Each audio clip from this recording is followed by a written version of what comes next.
Olha, a partir de hoje, segunda-feira, alunos já podem deixar de ir às escolas da rede pública aqui em São Paulo. O projeto de fechamento gradual das escolas é uma forma de permitir que as famílias se programem para a total suspensão das aulas marcada para o dia 23 de março. Para falar mais sobre esse assunto, orientar os pais, a gente recebe aqui nos nossos estúdios o secretário municipal de Educação, Bruno Caetano. Tudo bem, secretário? Bem-vindo aqui aos estúdios da Jovem Pan. Muito obrigado, bom dia a você e bom dia aos amigos da Jovem Pan. Secretário, quando começou a epidemia, depois com a decretação de pandemia, muito se falava que era necessário suspender totalmente as aulas, inclusive alguns colégios aqui em São Paulo, colégios particulares, começaram a fazer quarentena, e a pergunta é, por que a decisão de se adotar essa medida de forma paulatina? Tiago, essa é uma decisão da saúde, né? A educação, ela implementa as ações determinadas pela saúde, e se entendeu que aqui em São Paulo, até pela realidade que a gente tem em muitas comunidades, se houvesse um fechamento imediato das redes públicas, isso foi combinado também com o secretário Rossielli do Estado, a gente potencializaria o problema, porque muitas dessas crianças que vão à escola, caso não tenham alternativa imediata à escola, elas ficariam com seus avós e bisavós. Isso aceleraria a transmissão desse vírus justamente para o público mais vulnerável, que são os idosos. Portanto, essa semana é uma semana de adaptação, para que essas famílias possam encontrar maneiras de, na próxima semana, conseguir aí não ter contato dessas crianças com seus idosos. Secretário, acho que é importante informar aos nossos ouvintes como é que está a situação agora. São quantas escolas abertas, quantas escolas no total e como é que isso vai ser feito de forma paulatina? Tiago, todas as escolas da rede pública, seja a rede pública municipal, seja da própria rede pública estadual, na cidade de São Paulo, hoje estão funcionando normalmente.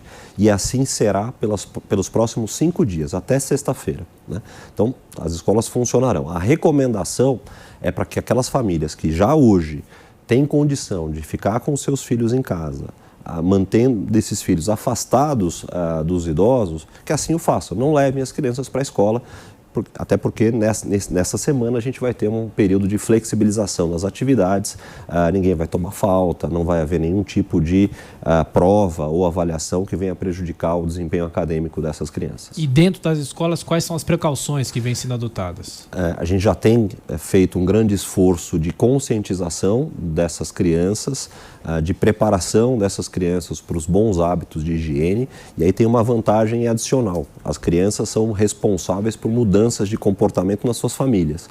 Então, se a gente sensibiliza essas crianças desde o início da importância da higiene, de lavar as mãos da maneira correta, em caso de tosse ou espirro, fazer isso de forma que não contamine outras pessoas, enfim, essas orientações gerais que a própria imprensa já tem divulgado, a gente tem repassado nessa semana. Amanhã, dia 17, a gente faz um dia D de combate ao coronavírus nas escolas. Uma grande mobilização da rede pública municipal, contratando aí, inclusive, atividades lúdicas para essas crianças realizarem ao longo de toda a manhã, na terça-feira, para que essas famílias possam, de fato, compreender a importância da higiene e a gravidade da situação que a gente vive hoje. Secretário Municipal da Educação, Bruno Caetano, aqui nos estúdios do Jornal da Manhã. Pergunta agora de Brasília, José Maria Trindade. Secretário, está certo que algumas crianças estão dizendo aí que um tal coronel vírus está atacando, mas entendem ali a lógica deste inimigo invisível. Isso pode sim ajudar no futuro, tanto em questões de saúde como da educação. Não era o momento, secretário, do país ter uma rede paralela de ensino à distância já mais desenvolvida, ou seja, lá na frente, eu acho que essa situação está exposta, né? Sem dúvida, Zé Maria, a gente tem essa preocupação aqui na rede municipal, mas levando em conta que muitos municípios, como o caso de São Paulo, nós temos uma representatividade muito grande do ensino infantil, né? Então estamos falando aí de creches e pré-escolas, e nessa fase o ensino à distância é praticamente impossível, inviável, né? Uma vez que as crianças vão à escola para fazer os seus desenvolvimentos iniciais, para brincar e ter atividades lúdicas que acabam colaborando para o seu desempenho. Já no ensino fundamental em diante, sobretudo no Fundo 2, isso é possível, e as secretarias, tanto estadual como municipal, têm feito um esforço para que a gente consiga manter contato com essas crianças e com esses jovens, mesmo com esses jovens fora da sala de aula nos próximos dias, para que atividades sejam encaminhadas para as casas, para que os pais possam orientar os seus filhos e continuem mantendo aí uma rotina de estudos, para que o prejuízo acadêmico seja o menor possível. Secretário, agora uma pergunta de um espectador. Como é que os professores estão sendo orientados? Essa orientação foi feita ao longo da última semana e ela é reforçada também nessa semana para que eles repassem esses conhecimentos e essas boas práticas às crianças e também possam eles próprios tomar os cuidados necessários, né? Quando houver qualquer criança que apresente sintomas na sua sala de aula, esse professor está orientado a comunicar imediatamente à família para que essa família tome as devidas providências. A gente já teve na semana passada alguns casos na rede pública, né, de suspeitas de crianças que estariam infectadas com o corona. Isso não se confirmou ainda, mas essas orientações são repassadas para que os pais também possam retirar essas crianças das escolas e também temos um protocolo em que, em caso de confirmação de uma criança ou um professor com o vírus, que a gente faça imediatamente a desmobilização dessa sala de aula ainda nessa semana em que as crianças continuarão frequentando a escola para que esse vírus não se alastre. O secretário, em relação à alimentação, porque muitas crianças almoçam na escola, tomam lanche na escola, enfim, como é que fica isso? Porque os pais acabam, por um outro lado, já que é uma prevenção, mas por outro lado os pais acabam reclamando, dizendo que não tem condições não só de manter as crianças em casa, mas também de dar essa alimentação. Como é que fica isso?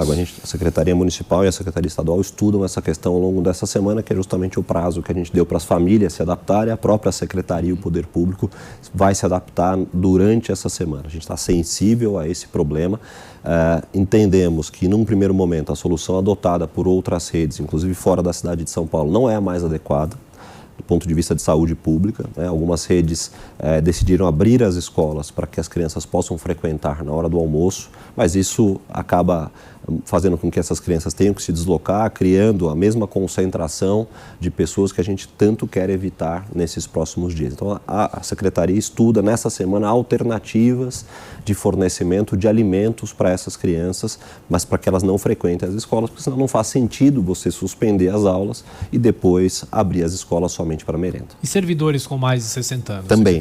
O governador anunciou ontem a não necessidade desses servidores trabalharem nos próximos dias. A rede municipal também deve fazer esse anúncio nos próximos dias para preservar a saúde dos nossos servidores mais idosos. Bom, Zé Maria Trindade de Brasília quer fazer mais uma questão para o Bruno Caetano, Zé Maria? Sim, é só uma tese, secretário. Se não era o caso de iniciar um processo de pelo menos um dia por semana, ou talvez 2 por mês, de iniciar um processo ali de ensino à distância, mesmo para os casos presenciais, né? Um teste ou mesmo a implantação de pelo menos um dia o ensino à distância em todas as escolas? Claro que sim, né? A Secretaria tem se esforçado para desenvolver novos métodos de ensino. Esse ano a gente está equipando as nossas salas de aula com equipamentos de computador, com internet rápida, justamente para que os professores tenham as suas aulas já preparadas previamente, com o apoio da Secretaria, as sequências didáticas todas preparadas e finalizado esse processo, ou seja, a gente tendo um banco de dados de todas as aulas que precisam ser dadas ao longo de todo o ano em todas as nossas séries, essas aulas poderão ser compartilhadas em plataformas digitais para que esses alunos possam assisti-la ou assistir novamente, porque eventualmente um aluno que foi de manhã para a escola ficou com alguma dúvida, ele pode se utilizar daquele recurso tecnológico para à tarde fazer uma revisão.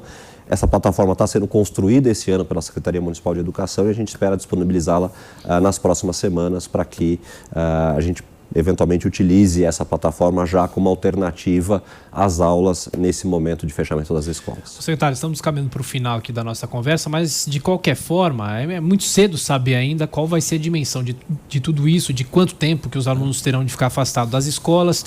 É possível já prever o prejuízo para essas crianças, prejuízo para o ano letivo? Tiago, tem que aguardar o tempo que essas crianças permanecerão fora da sala de aula, né? A gente sabe que as aulas serão suspensas na próxima segunda-feira, de forma definitiva e integral.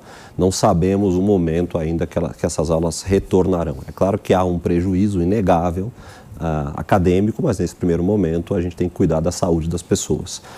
Há oportunidade também para a gente combater algumas fake news que andam proliferando pela internet. A gente tem recebido algumas manifestações informando de que há um dispositivo da LDB que poderia autorizar as redes públicas a não cumprir os 200 dias letivos previstos na lei em casos de emergência e calamidade. Isso não é verdade, né? A gente precisa, sim, cumprir a nossa legislação, oferecer o mínimo de 200 dias para essas crianças e, no caso do calendário do ano de 2020, não caber no ano de 2020, é possível a gente utilizar o começo do próximo ano para encerrarmos o ano letivo de 2020. Então, provavelmente, dependendo do tempo em que essas crianças fiquem fora da sala de aula, a gente talvez tenha que estender o nosso calendário de 2020 para 2021. Secretário, só para a gente fechar, uma palavra para os pais que estão nos acompanhando. Palavra de tranquilidade, uma palavra de serenidade, também de solidariedade a essas famílias, né? Poder público, o prefeito Bruno Covas tem se esforçado aqui na cidade de São Paulo para manter as nossas atividades, oferecer ao munícipe, ao cidadão aqui de São Paulo, todas as informações necessárias, mas lembrando que todas as medidas que estão sendo tomadas são, antes de tudo, para preservar a saúde da sua família, do seu filho e de toda a cidade de São Paulo. Então, uma palavra de solidariedade e de muita força nesse momento. Nós vamos precisar aqui de muita força para enfrentarmos juntos essa situação. Secretário Municipal da Educação aqui de São Paulo, Bruno Caetano, mais uma vez, muito obrigado por estar aqui e conte com a Jovem Pan para a divulgação das informações. Obrigado. Obrigado, à disposição.